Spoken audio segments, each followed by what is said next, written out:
Muy bien.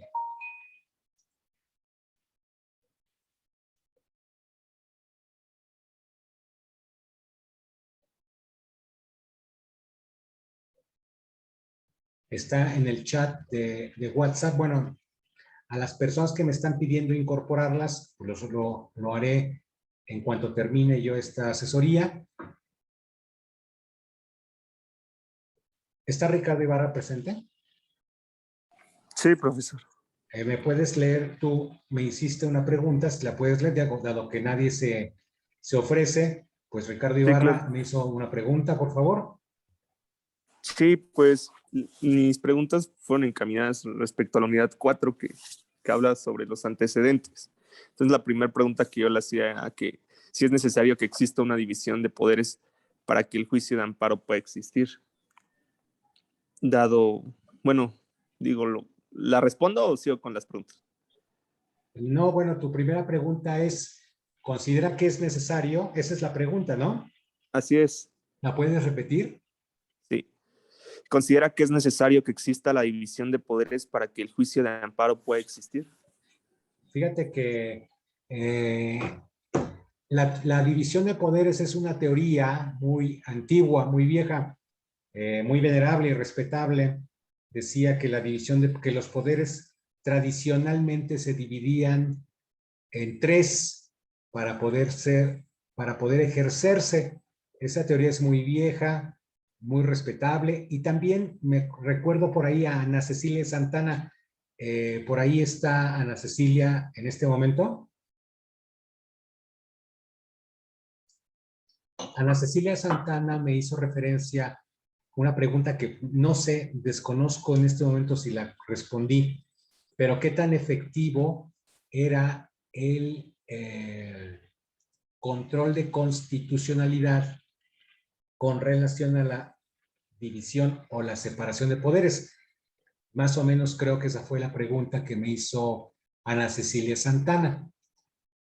Yo creo, estimado alumno, Ricardo, de que creo que más bien la división de poderes como tal no es un requisito sine qua non para que exista un control de constitucionalidad.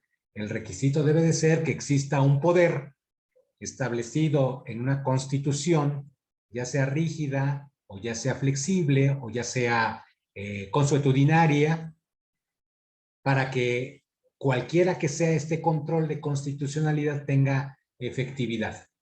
Tu siguiente pregunta, por favor. ¿Cree que la existencia de un cuarto poder, como el que en un momento existió en México, ayudaría a mejorar la aplicación de los juicios de amparo?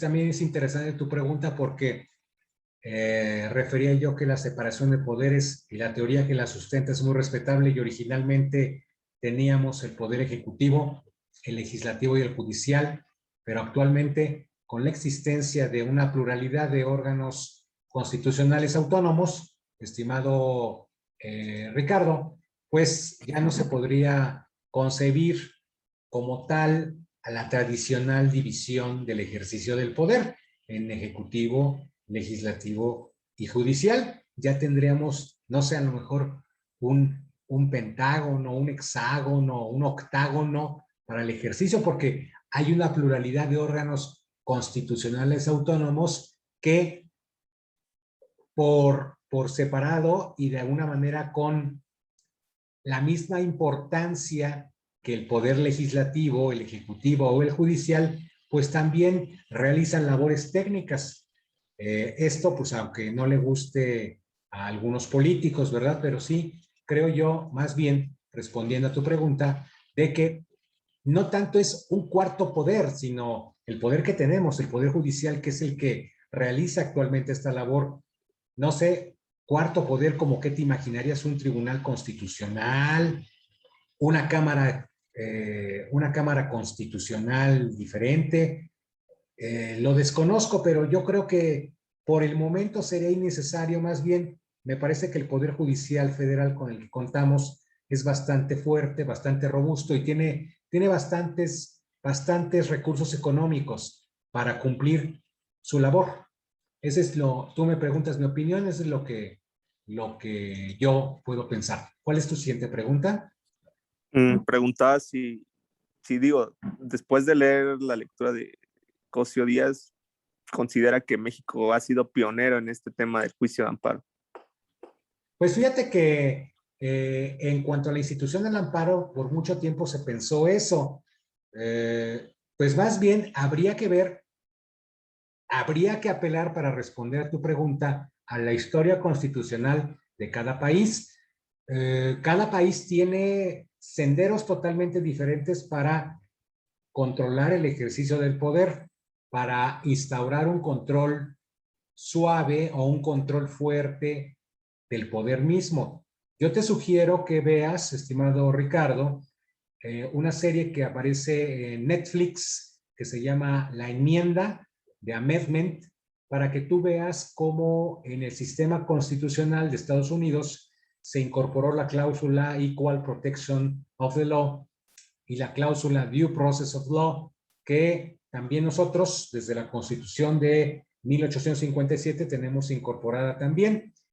Ve ese documental si te es posible para que revises cómo la Corte de Estados Unidos tuvo un largo trayecto para consolidar criterios de protección, especialmente a la comunidad afroamericana. Y velo, a lo mejor eso te ayuda a construirte un mejor criterio sobre lo que me preguntas, ¿no? Ok, profesor. Y tú me La que refieres, sí, ajá, sí. que podemos considerar que el establecimiento de los derechos sociales en la Constitución mexicana fue un factor para la creación de los juicios de amparo. Ahí, en ese sentido, me refiero a los derechos como el derecho al trabajo, a la salud, etcétera. No, el juicio de amparo es anterior. Cuando tú hablas del establecimiento de los derechos humanos de contenidos individuales, perdón, constitución, como tú me refieres, derecho al trabajo, derechos sociales, ¿estoy en lo correcto? Sí, profesor. El juicio de amparo es por lo menos anterior, en una etapa anterior a la incorporación constitucional, a la positivización de estos derechos en nuestra carta fundamental.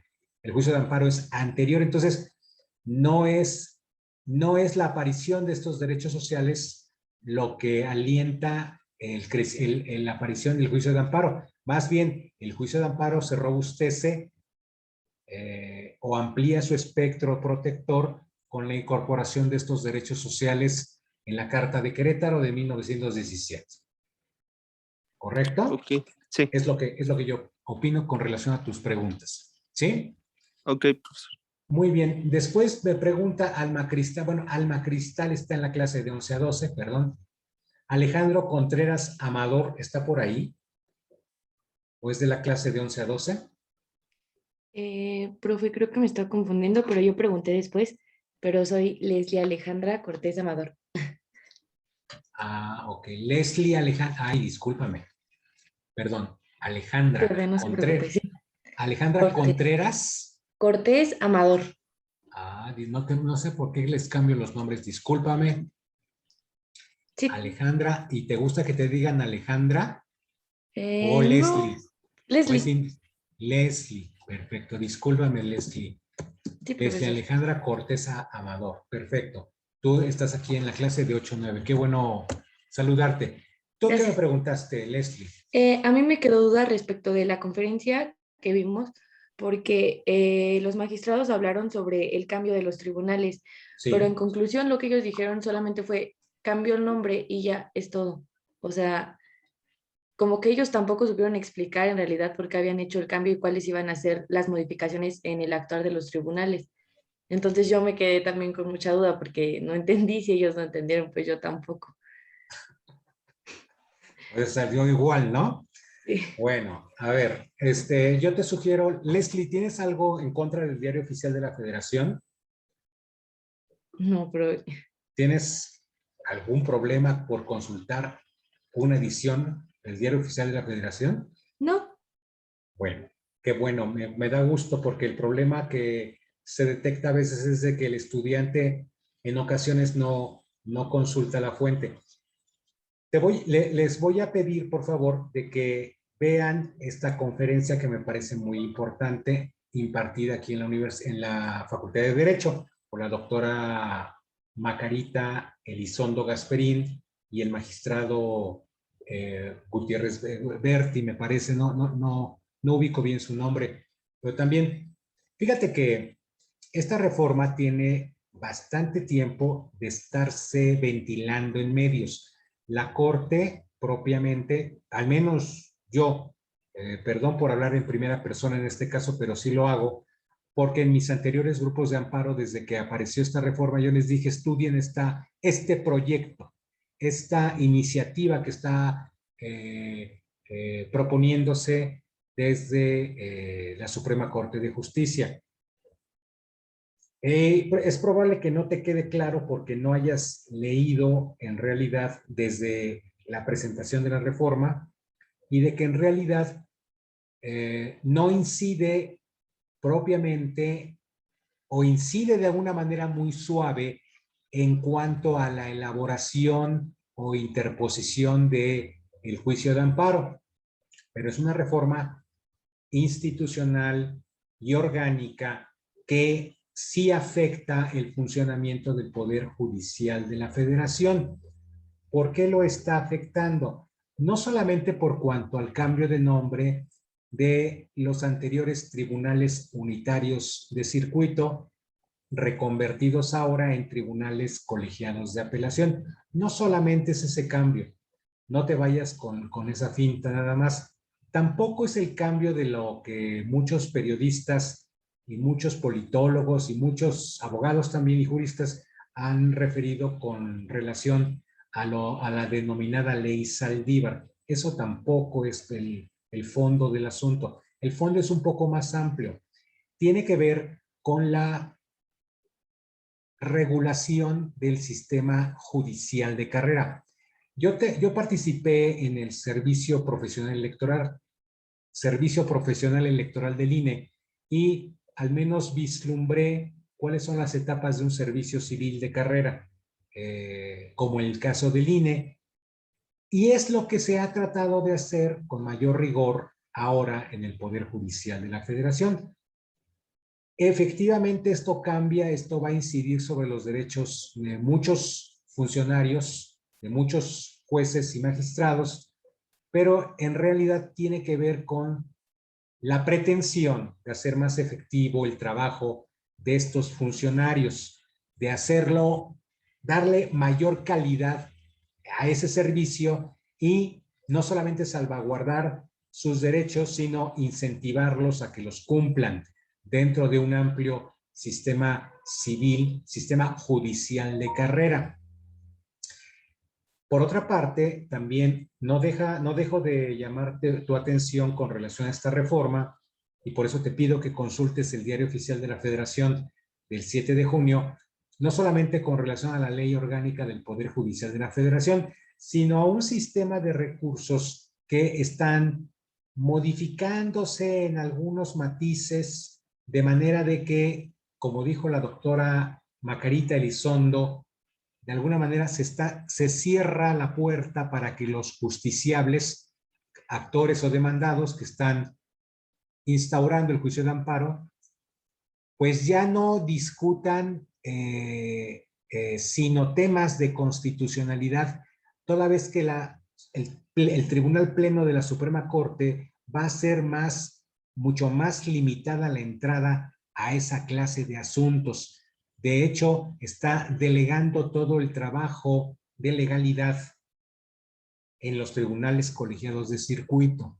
Entonces, son cosas muy tenues, son cosas muy finas que sí ameritan que tú leas no solamente el Diario Oficial, sino los textos que motivaron la incorporación de estos nuevos preceptos. Entonces, te pido por favor que a través del grupo de WhatsApp estemos en comunicación y yo te envío estos insumos.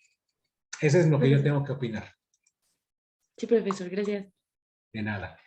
El siguiente alumno que me pregunta es, la alumna es, está Karen Montserrat Sea,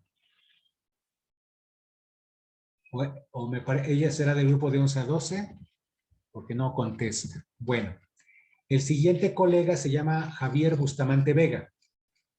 ¿Está por ahí? Buenos días, profesor. Hola, ¿qué tal? ¿Me das un minuto, por favor? Enseguida regreso.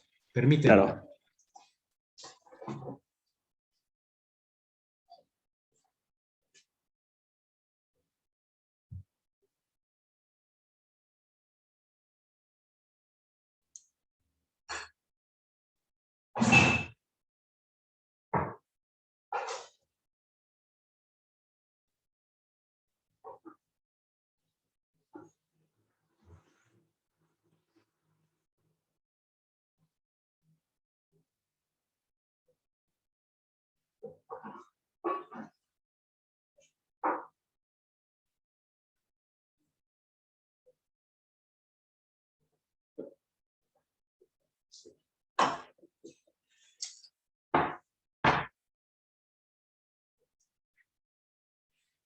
Ahora sí, ya estoy contigo. Estimado estimado Javier, perdón, Bustamante, adelante, Sí. por favor. Bueno, la primera de ellas sería la diferencia entre derechos humanos fundamentales y garantías constitucionales. Es muy básica, estimado Javier, Ujú. esta pregunta que tú me estás formulando. En lo personal, si tú me lo hubieras dicho hace 30 años, yo te hubiera dicho no hay ninguna diferencia. Y hay muchos abogados que piensan que no hay ninguna diferencia.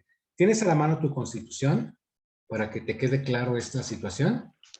No te voy a pedir que leas todo, nada más algunas cuestiones básicas. Bueno, sí la Sí, tienes, ¿verdad? Bueno, yo hace 30 años habría dicho, pues es lo mismo. Y la verdad es de que actualmente hay no solamente abogados, hay jueces, magistrados que siguen pensando, pues es lo mismo. Porque la diferencia, los matices teóricos son tenues, pero son importantes. Encamino para acá, para mi respuesta de esta manera. Quiero que les quede claro que la Constitución Política de los Estados Unidos Mexicanos habla de derechos humanos. ¿De acuerdo? Esa es una cuestión que tiene que quedar claro y que les queda claro a ustedes desde sus cursos de derechos humanos. Tú tomaste un curso de derechos humanos, supongo, ¿verdad? Aquí, sí. en semestres anteriores. Estás más familiarizado, cosa que los de mi generación no. Tuvimos que irnos incorporando, así como con muchos otros temas. Sin embargo, la Constitución habla de derechos humanos y probablemente debería hablar de derechos fundamentales. La diferencia teórica, a mí, la verdad, me gustaría abundar con algo más de importancia, pero lo que yo veo es una diferencia esencial en cuanto a que los derechos humanos son producto de una valoración social, de una expresión comunitaria aceptada, pero no se encuentran necesariamente positivizados, es decir, no se encuentran incorporados al texto de la Constitución, como en el caso nuestro. Cuando ese derecho humano se encuentra positivizado e incorporado en un orden jurídico normativo, es cuando se puede hablar técnicamente de que existe un derecho fundamental y propiamente debería de hablarse de un derecho público subjetivo, el cual obliga al Estado a determinadas actividades, a determinadas cargas esencialmente de respeto, pero como todo derecho público subjetivo, mejor que emplear la terminología de derechos fundamentales, a mí me encanta derechos públicos subjetivos, le permite al gobernado solicitar su exigibilidad. El doctor Rolando Tamayo Salmorán hablaba de facultas exigendi. Facultas exigendi permite al gobernado, al ciudadano, exigirle al Estado el cumplimiento del derecho a la salud, por ejemplo, del derecho de acceso a la justicia, por ejemplo, porque son derechos que ha incorporado, que están reconocidos en nuestra Carta Magna. Entonces, a mí me queda clara que esa es una diferencia de fondo. Por otra parte, garantías, me preguntas. Quiero que leas el primer artículo, por favor. Artículo 1, si eres tan amable. Sí, en los Estados Unidos mexicanos, todas las personas gozarán de los derechos humanos reconocidos en esta Constitución y ¿Qué en los dice ahí? tratados internacionales. Reconocidos, no otorgados, ¿verdad? Sí, reconocidos en esta Constitución y en los tratados internacionales de los que el Estado mexicano sea parte, así como de las garantías para su protección. Ahí cae por su propio peso esa diferencia, así como las garantías para su protección. Los abogados de mi generación tomábamos un curso de garantías individuales y actualmente eso ya no es posible porque se estaba confundiendo la gimnasia con la magnesia. En realidad, el proceso constitucional de amparo, por ejemplo, es una garantía para asegurar el cumplimiento de los derechos humanos. Espero que quede clara esa distinción, estimado Javier. Sí. Y más aún, artículo 29 de la Carta Magna, por favor, si eres tan amable. Dice, en los casos de invasión, perturbación grave de la paz pública o de cualquier otro que ponga a la sociedad en grave peligro o conflicto, solamente el presidente de los Estados Unidos mexicanos, con la aprobación del Congreso de la Unión o de la Comisión Permanente cuando aquel no estuviera reunido, podrá restringir o suspender en todo el país o en lugar determinado el ejercicio de los derechos y las garantías que fuesen obstáculo para hacer frente. Pueden suspender las garantías en algunos casos. Ahí hay una hipótesis muy importante. Y eso tiene que interpretarse en concordancia, pero únicamente en los casos que señala el artículo 29. Entonces, pues ya te respondí. Bueno, ¿cuál es tu siguiente pregunta? Las principales características del control de convencionalidad y de constitucionalidad con el fin de ver tal vez semejanzas y o diferencias y particularmente pues, qué jueces ejercen cada una. ¿Qué jueces ejercen cada una? Mira, lo toqué someramente y te pido por favor de que analices el texto de Laura Márquez con relación al control difuso. Okay. Y te pido por favor que revises también nuestra cláusula de supremacía constitucional, el artículo 133 de la Carta Fundamental Mexicana, porque esa es la que te brinda la aproximación a lo que tú me estás preguntando. ¿Quiénes pueden, en rigor, ejercitar estos actos de control de constitucionalidad? En rigor, en un sistema de control concentrado, exclusivamente los jueces. Pero en un sistema de control difuso, no solamente los jueces, sino todas las autoridades deberían estar obligadas a estos controles. Estos controles no únicamente se traducen en la declaración de inconstitucionalidad o invalidez de una norma, sino también, por encima de esas, en la inaplicación de diversas normativas. Entonces, te pido por favor que tomes en consideración ese insumo al cual te hice alusión la vez anterior. ¿Cuál es tu siguiente pregunta, por favor? Sí, muchas gracias. ¿Cómo podemos distinguir al control por determinación constitucional específica de los otros tipos de controles? Ajá. Fíjate aquí lo que tú me estás preguntando tiene que ver con una temática que yo estoy obligado a desarrollar con mayor prontitud en mi curso de 11 a 12, porque en el curso de 11 a 12 examinamos varios medios, varias vías procesales que integran, valga la redundancia, el derecho procesal constitucional. Me refiero a la controversia constitucional, acción de inconstitucionalidad, el juicio para la protección de los derechos político-electorales del ciudadano, el juicio político y el juicio de amparo. El juicio político es materia se ejecuta, se realiza en sede legislativa ante la Cámara de Diputados y ante la Cámara de Senadores. Pero te hago alusión a estas cinco vías, toda vez de que la doctrina habla de que estos controles pues pueden ser concentrados como en el caso de las controversias constitucionales, la acción de inconstitucionalidad y los amparos directo e indirecto, cuyo resultado de lo que se pretende aquí es de obtener, por una parte, la inconstitucionalidad de determinados actos o normas por parte del gobernado que está ejercitando estas acciones.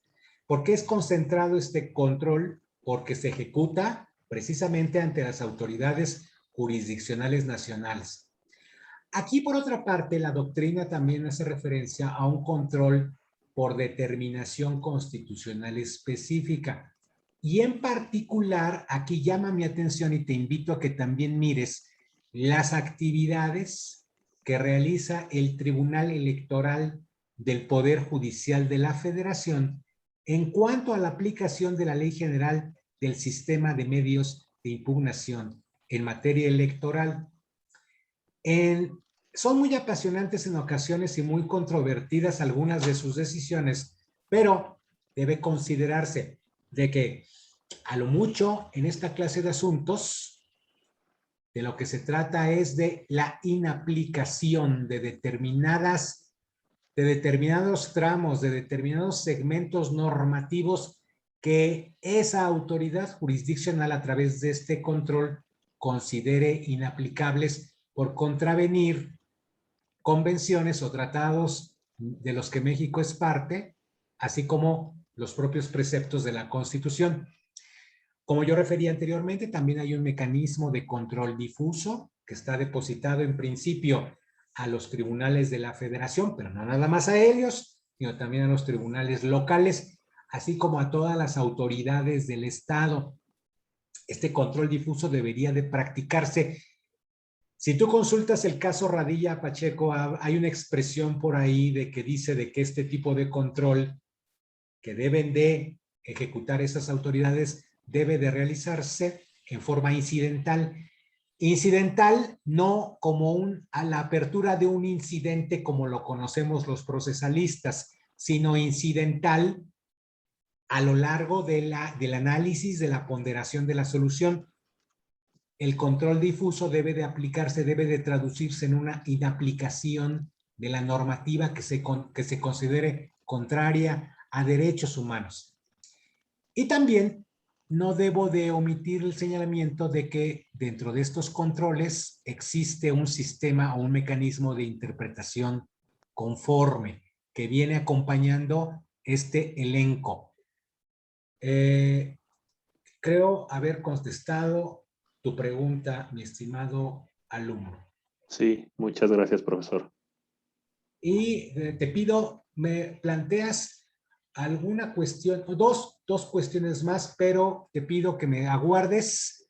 Sí. Vamos a darle oportunidad a otros alumnos a que pregunten, como el caso Gracias. de Verónica Jaramillo. Y si queda un poquito de tiempo, atiendo ahorita mismo tu pregunta, por favor. Le agradezco. ¿Cómo no? Verónica Jaramillo, ¿está por aquí? Sí, profe, buenos días. Buenos días. Pues mire, mi pregunta en realidad junta varias preguntas. Yo atiendo la que me hiciste en WhatsApp. ¿Me la puedes Sí. leer, por favor?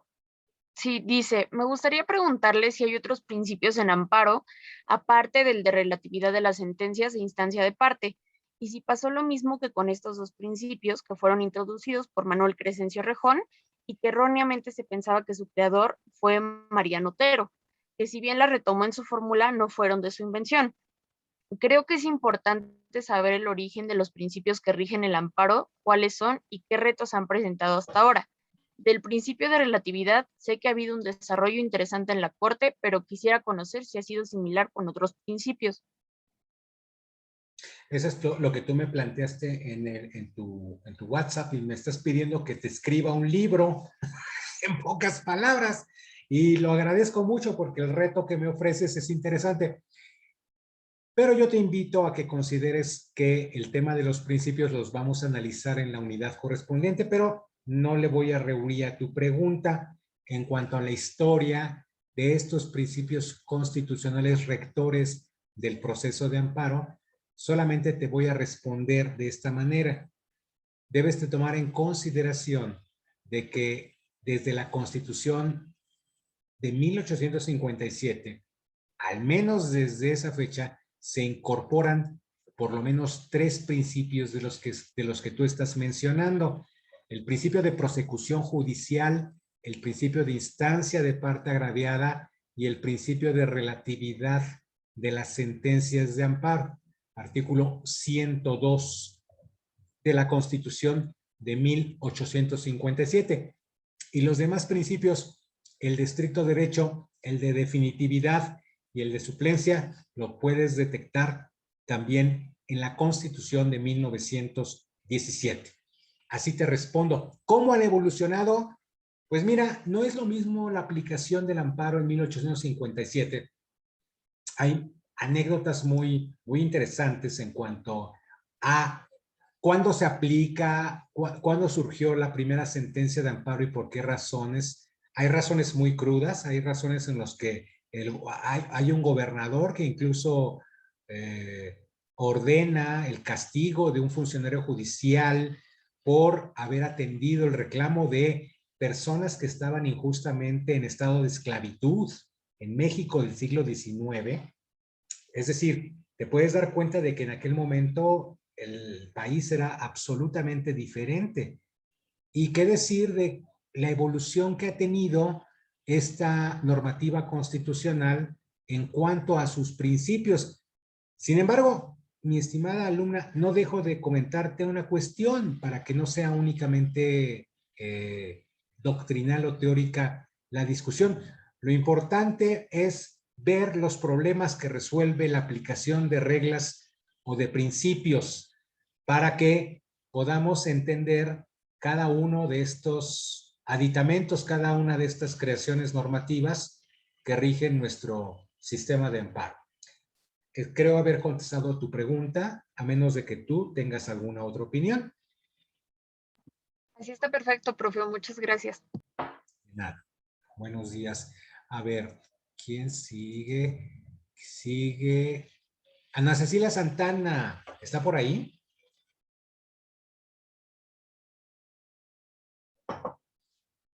Bueno, Ana Cecilia no vino.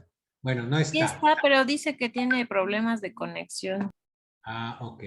Bueno, Ana Cecilia Santana me preguntó la otra vez que en la sesión anterior, no sé si le respondí, que qué tan efectivo era el control de constitucionalidad con relación a la división de poderes. Más o menos recuerdo esa pregunta. Y ahorita me pregunta, ¿cuál es el procedimiento de recurso de revisión ante la Suprema Corte de Justicia de la Nación? ¿Y cuál es su diferencia con el juicio de amparo? Bueno, hay dos cosas. La primera pregunta, la de la sesión anterior, le tengo que contestar de esta manera. La pregunta en sí misma no es la división de poderes, es la existencia de un poder y propiamente de una constitución en un estado. Pensemos los estados teocráticos, por ejemplo, y por estado teocrático tú lo buscas y puedes, por lo menos, tienes dos elementos muy importantes, dos estados que son de índole teocrático, pero que son sujetos de derecho internacional. Me refiero a el Estado, la República Islámica de Irán, y me refiero a Ciudad de Vaticano. El Estado Vaticano también es un estado con estas naturalezas. Pero creerás de que ahí, sin estas instituciones de la democracia liberal, creerás, estimada Cecilia, de que en ambos estados hay por lo menos atisbos de separación de poderes.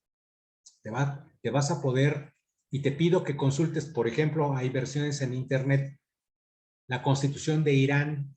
En la Constitución de Irán hay una cámara, un cuerpo legislativo y hay un sistema judicial, y te vas a encontrar por ahí en una disposición de que el ciudadano tiene derecho a recurrir ante los tribunales de Irán los actos administrativos que le perjudiquen. Desconozco la situación actual del Vaticano, no soy especialista, esos pregúntenselo a un teólogo o a un jurista experto en derecho canónico, pero por lo que yo sé, en el Vaticano pues hay un sistema judicial, Al menos lo hay. Desconozco si tengan su constitución o cómo la integren, no lo sé, pero por lo menos en el caso de Irán sí la hay.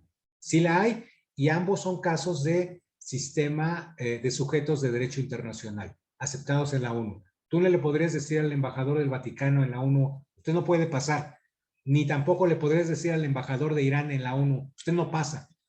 Están reconocidos por la comunidad internacional.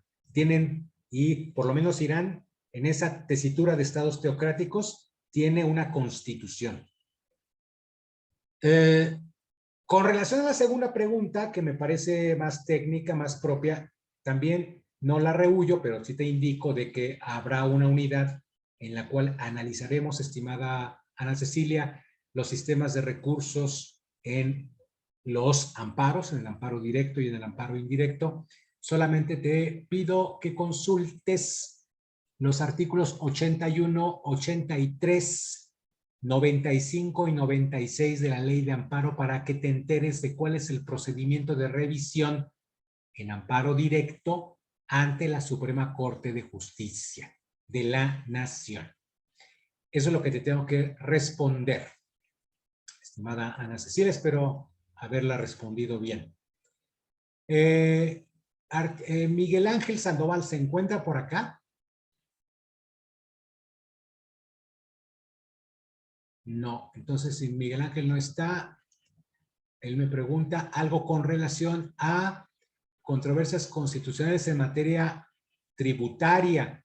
Nada más para responderle de que lea, por favor, de que si es posible una declaratoria de inconstitucionalidad en materia tributaria, te pido por favor que leas el artículo 231 de la Ley de Amparo, segundo párrafo. Te va a ser de mucha utilidad para lo que me estás preguntando. Ana Juliana Nicolás Cruz, ¿está por aquí? Bueno. Sí, profesor, aquí estoy. Ah, bueno, tú me preguntas. Buenos días. Buenos días, ¿qué tal? ¿Por qué se dice que el control judicial? ¿Me preguntas eso?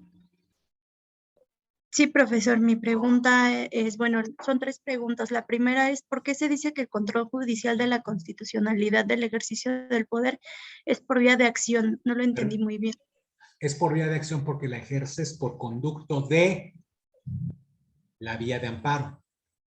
La acción constitucional del amparo tiene por objeto pedir que el Estado, exigirle al Estado que cumpla, que te garantice, que obligue el Poder Judicial al cumplimiento de los derechos humanos que estimas violados. Asimismo, la controversia de constitucionalidad y la acción de inconstitucionalidad, estas presentadas por los sujetos legitimados en el artículo 105, también son control judicial que se ejercen por vía de acción.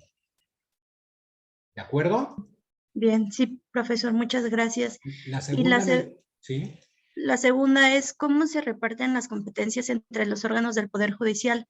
Es decir, entre los tribunales colegiados, tribunales unitarios de circuito o ahora tribunales regionales y los jueces de distrito. A ver, tribunales unitarios no, ya se denominan tribunales colegiados de apelación, y tribunales regionales no, ahora son plenos regionales. Te pido por favor que consultes la ley orgánica, publicación del Diario Oficial del 7 de junio de 2021, en sus artículos 1, 25 a 40 y 44 a 62, si eres tan amable. Claro que sí, profesor, muchas gracias. Y la última pregunta es, ¿por qué algunas personas creen o manifiestan que la facultad de atracción de la Suprema Corte para conocer de los recursos de apelación en los juicios ordinarios federales desnaturaliza la función de Tribunal de la Constitución y que esta labor debe dejarse en el ámbito de los tribunales colegiados de circuito? Esa es una pregunta muy interesante y te la respondo de esa manera. Fíjate que hace muchos años, y por eso México del siglo XIX no es el México del siglo XXI, hace muchos años los ciudadanos aspiraban y tenían garantizado el derecho a que el Tribunal Pleno, el que ejerce la jurisdicción original, en inglés me parece muy bien, original jurisdiction para los anglosajones, la Suprema Corte conociera el amparo directo. Era directo, ¿por qué? Porque directamente la Suprema Corte, el Tribunal Pleno, conocía de ese medio de control de constitucionalidad. México del siglo XXI ya es otro México. Ya no puede ser así. ¿Por qué? Y eso es una actitud de todas las cortes en el mundo. Limitar su actividad únicamente a temas de constitucionalidad y solamente preferir aquellos asuntos que por su importancia, que por su trascendencia, así lo ameriten. El ejercicio de la facultad de atracción es un privilegio, llamémosle de esa manera, que tiene la Suprema Corte de Justicia y que va a ejercer, espero que de manera responsable, en casos emblemáticos o en casos que sean realmente importantes. Hay un repositorio, se encuentra en la guía de amparo, en la guía que elaboré, hay un repositorio con relación a casos emblemáticos en materia de derechos humanos. Creo que la Corte sí ha ejercido correctamente sus atribuciones. Te pido que consultes ese repositorio. Trataré, si no me lo pides, por favor, en el WhatsApp, porque si no luego se me olvida, pídanme estos materiales para que no se me olvide, para que se los envíe, por favor, para que veas eso. Espero haber respondido a la pregunta. Claro que sí, profesor. Muchas gracias. Muy bien, de nada. Profesor. Alberto Saldívar, ¿perdón? Profesor, buenos días. Sí. Rápidamente, ¿cree que me podría agregar al grupo de WhatsApp? Sí, envíame favor? por favor tu mensaje si eres tan amable. Ok, gracias. Alberto Saldívar está por aquí. Sí, profesor, aquí estoy. ¿Me puedes decir tu pregunta, por favor? Claro que sí, profesor. Y también me topé con con una conferencia del doctor Ságuez sobre control de constitucionalidad. Mi pregunta es con respecto al caso Radilla Pacheco que se dio en el 2009. Sí. La Corte Interamericana de los Derechos Humanos. Habla ahí sobre algo que menciona que no entiendo completamente, que es el control constructivo de convencionalidad. Es ahí donde no puedo hallar a qué se refiere con eso. ¿A qué se refiere con relación al control? Bueno, efectivamente, las decisiones de la Corte de San José impactan de manera definitiva en las actividades de los tribunales.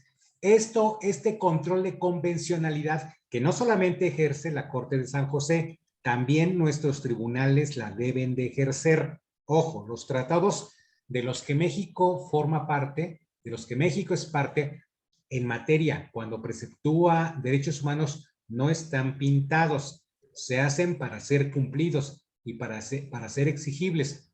Entonces, la doctrina habla de que en cuanto al control de convencionalidad hay dos efectos, un efecto pernicioso o destructivo. ¿A qué se refiere? A que en ocasiones las autoridades pueden, con base en estos criterios, declarar la inconvencionalidad o anticonvencionalidad de sus propias normativas, ¿sí? Entonces, esta manera de actuar es cuestionada porque parece ser de que permite la anulación, la destrucción de sus propias normativas. Sin embargo, también la doctrina habla con relación a un efecto positivo o constructivo del control de constitucionalidad.